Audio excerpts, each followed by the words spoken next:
Hello guys! Hello Scorpio! Welcome dito sa aking channel. Kapalaran 888 Scorpio, alamin natin kung anong messages, vibration, gabay energy para sa lahat.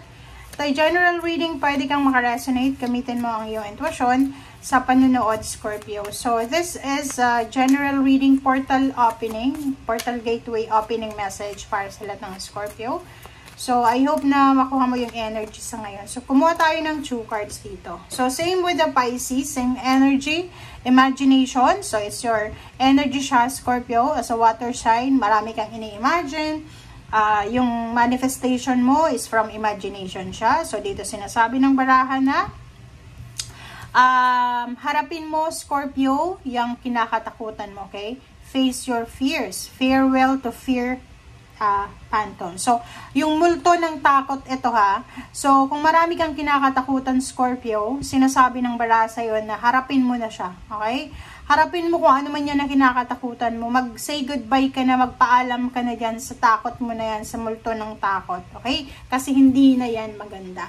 Okay? Hindi na yan, hindi na parang sayang yung oras sa takot na nararamdaman mo. Okay?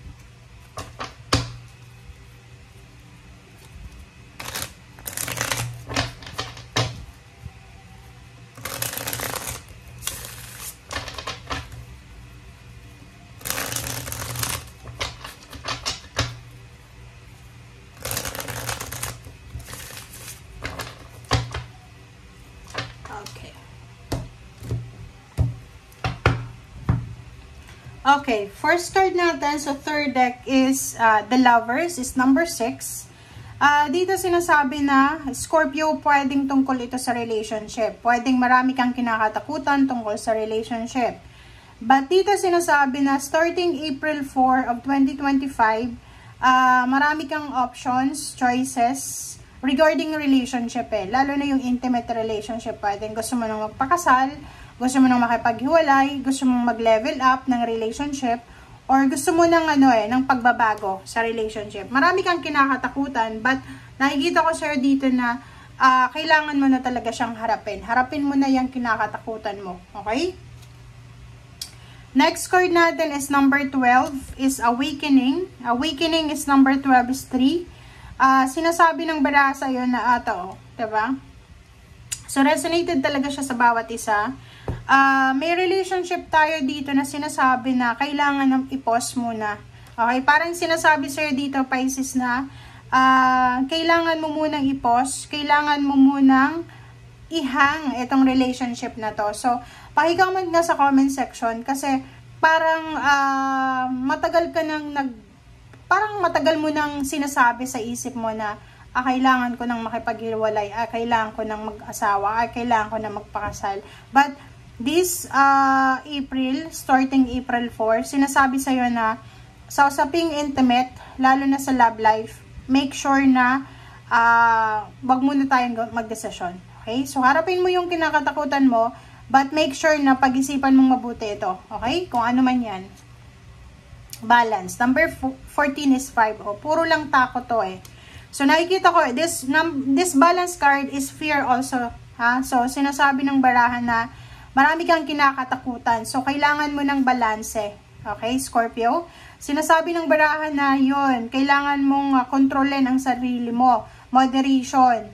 Kung tungkol ito sa trabaho or tungkol ito sa relationship, kailangan mong balansehin yan. Okay? Kasi parang nawawalan ka ng control sa ngayon. Kailangan mo ng control. Okay? Next card is Queen of Water, is your energy din. Sinasabi ng baraha, nasa water sign, kailangan mong maging understanding. Kailangan mong maging generous. Kailangan mong intindihin kung ano yung nangyayari sa paligid mo. Okay? Page of Air.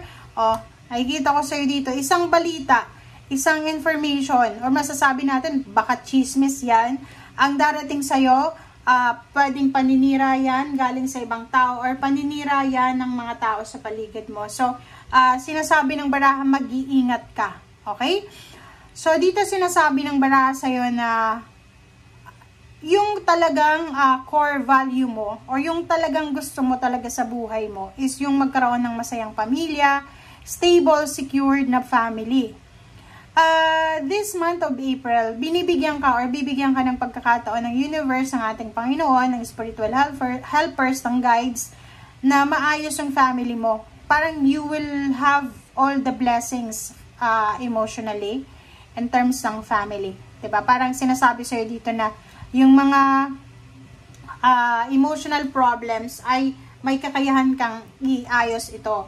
But ang problema dito is ikaw to meron kang mga kinakatakutan. So, ibig sabihin yung Ten of Water na to is binibigyan ka ng parang glimpse ng ating universe na makukuha mo yung emotional balance na to. But nasa iyo yun sa ngayon Pag hindi tayo kontento sa kung ano yung meron tayo sa ngayon, talagang hindi natin mahanap yung contentment. So, kung makikita mo yung mga baraha mo dito, kailangan mo ng contentment Be happy, be contented, be satisfied sa kung ano yung meron ka sa ngayon. Okay? Four of Water, diba? Sa usaping relationship, nakikita ko you are distracted. You are discontented. Diba? Hindi ka kontento Diba? Parang may hinahanap ka. Like sa family mo, emotional, sa family life, hindi ka masaya sa actions ng parents mo, ng siblings, parang ganon. Or marami kang hinahanap. But sa emotion naman, intimate, ganon din. Parang nakikita ko sa'yo dito na you are distracted. Parang hindi mo alam kung ano ba yung gusto mo sa buhay. Ang dami-dami mong hinahanap. Ang dami-daming kulang. Yun, empty yung pakiramdam mo. Okay? Next card natin is Six of Earth. Six of Earth is charity, generosity, and windfall. So, nakikita ko sa'yo dito, Scorpio, na isa ka sa mga masaswerte na zodiac sign this April.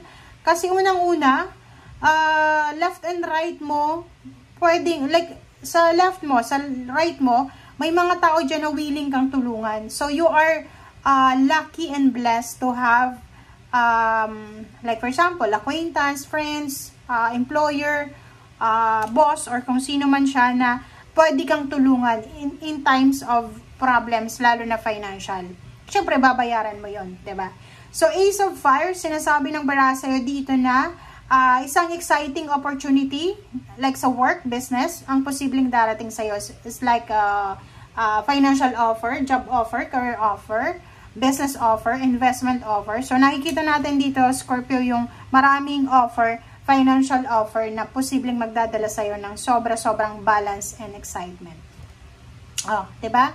So, this April, nakikita ko sa'yo dito na siguro sa emosyon, hindi ka masyadong kontento, pero sa usaping pera, you are contented. Diba? So, may pagkakataon ka this April na ma-enjoy mo yung luxury, yung financial freedom.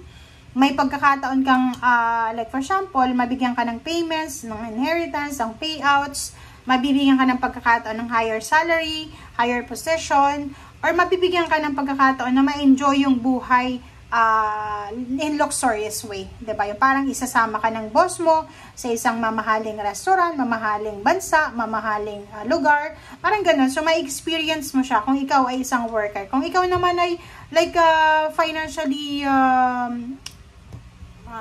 capable naman, mas lalo mong ma-enjoy itong financial success na to. Okay?